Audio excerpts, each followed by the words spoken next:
Hey friends, Journal Girl here, aka Sammy, and today I wanted to talk about something that actually kind of annoys me, but not in a like, oh, you're so annoying, go away, in more of a, I'm annoyed by this concept in our society and culture, and I need to stay and talk to you.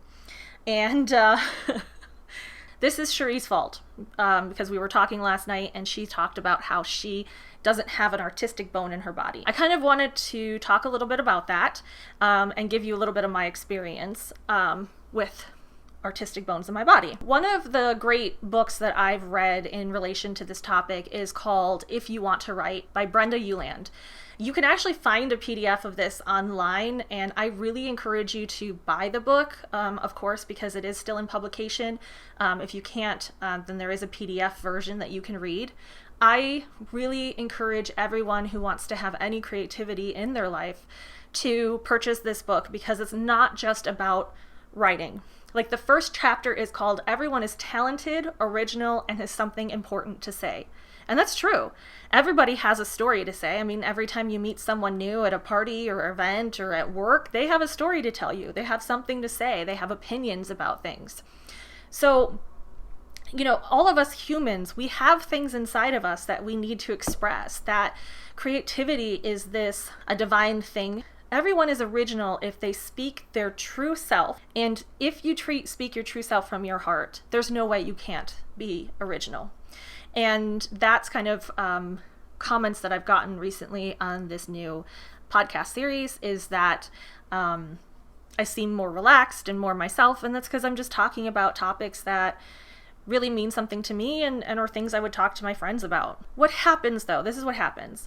So she says that expression is very tender and sensitive and is usually drummed out when you're a kid by helpful criticism, and you learn that you're not doing it right. And think about kids. Think about your kids or nieces, nephews, friends' kids.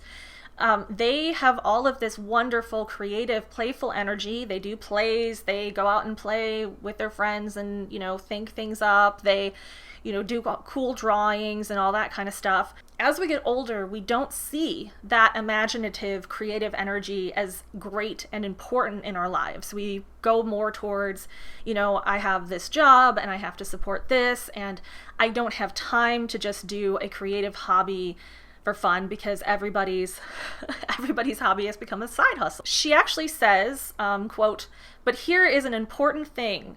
You must practice not perfunctorily, but with all your intelligence and love." And what I see here is that the point is you have to practice.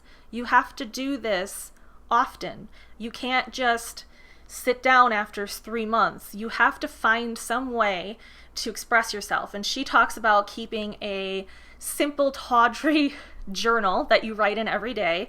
And that's something that I do myself. And I've started talking about more than just what's gone on in my day, but more thoughts and ideas and concepts. And then what you can do is take that, and I learned this in a Sabrina Ward Harrison class. So she writes her journal in in a notebook or whatever.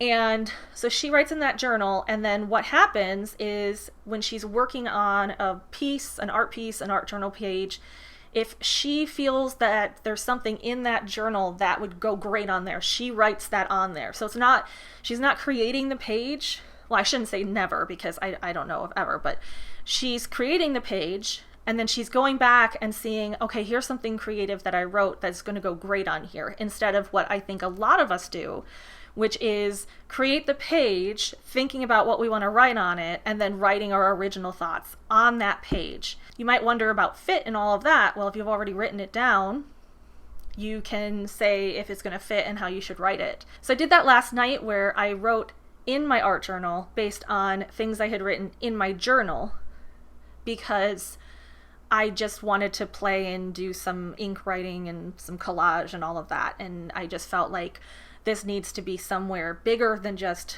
written in pencil in a composition book. A lot of people do see creativity as a binary. They say that you either have it or you don't. And I think people limit that to like creative hobbies, but there are so many ways that you can be creative in this world.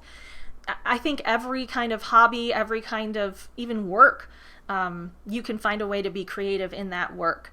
But she never talks about you not being able to write or not being creative. And that's what I really loved about this book. When I took my drawing one class at the community college a while ago, there was never ever a discussion about, can you draw? Have you drawn before? Oh, I have never drawn before. I don't know how to draw. Or, yeah, I've drawn before. No discussion. She just taught the class knowing that we all had the ability to do it as long as we kept a steady practice. And some people were fantastic and some people weren't. But that's not the point. The point is to engage that other portion of your brain. When you're engaging that and you're doing something creative, you might think of a creative solution to a different problem you have, because it's kind of like being in the shower. You get really into that flow, and that's a psychological concept that I'll go over in another time. All my books are packed at this point, so I don't actually have that book. You get into the flow, and then your brain kind of can do the whole wandering free, and then you're really into it, and your brain's thinking of other things, and then you've solved a problem you've been trying to solve for 2 weeks. In the article, Everyone Isn't Creative, Including You, by Edward Botches, he actually says that studies have shown that creativity drops precipitously as early as first grade. When you're told a house has 4 walls, a door in the middle, a triangle roof, contradicting the amazing birdhouse half anthill you've been drawing. Conformity is not a friend of creativity. This really reminded me of the song Flowers Are Red by Harry Chapin, and if you have Spotify, I suggest you take a listen. The song is basically a story, and it's talking about a boy who is in kindergarten or first grade, and he's coloring, and his flowers are not red, and his leaves are not green, and the teacher tells him, flowers, I can't play it for you, but it's like, flowers are red, she said, green leaves are green. And then something about you shouldn't color things except for the way they've always been seen. So this kid, he tries and he tries to express his own creativity, and he's told over and over again, that's not how you're supposed to do it. You're supposed to do it this way. And then, oh my gosh, this song breaks my heart, because at the end, he hands in his paper. The flowers are red, the leaves are green, and he sings to her what she's been saying to him. It's crushed his creative spirit. He no longer has that passion for all the colors in the rainbow and all the ways to express. This teacher, in a way to do that conformity, has pretty much killed that creative instinct. Because why would you continue to try to be creative if that's not how things are seen and that's not how you're supposed to do it? I just wanted to kind of talk on that because I hear this a lot. I can't draw, I am not creative, whatever it is. And the thing is that personally, I tried to draw, and I have some here's a picture of a girl's face I drew in a journal a long time ago, right? And here's one of a girl's face I've drawn recently. Now, the way I got from there to here is about 15 years of not giving up. I wanted to so bad. And I did for periods of time give up, especially when it came to noses. But all it is practice. That's what it is. Finding out what colors look good together. Practice. Finding out how you like to put together collages. Practice. Look at the art of your favorite artists for sure. But I remember something that Anahata Katkin said way back in the day when she was sharing her art journals, which said, you can't get inspiration from the same thing twice. Try to vary what you're looking at. If you go to the museum, try to look at different paintings. Find something that you can replicate and do. If you want, get the book that I talked about yesterday and start drawing flowers, because it's a very easy instructional book and you will really come out on top. And I will be reviewing a book next week that actually goes into drawing expressive faces. And it really, really helped me. So I guess the thing is, I get annoyed because I know I didn't think I could draw. I didn't think I was creative. And now I'm here doing art journaling every night and talking to you guys because I didn't give up. Don't give up. It is worth it. Whatever your creative endeavor, music, dance, art, art journaling, woodworking, building sculptures, whatever it is that is your creative endeavor, do not give up.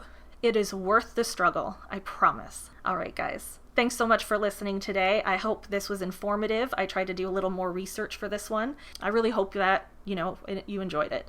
Don't forget to like and subscribe. Of course, if today you're having a good day, I hope tomorrow is a fantastic day as well. And if your day is kind of not going so well because you woke up at 3 o'clock in the morning and couldn't get back to sleep, like me, tomorrow's going to be better.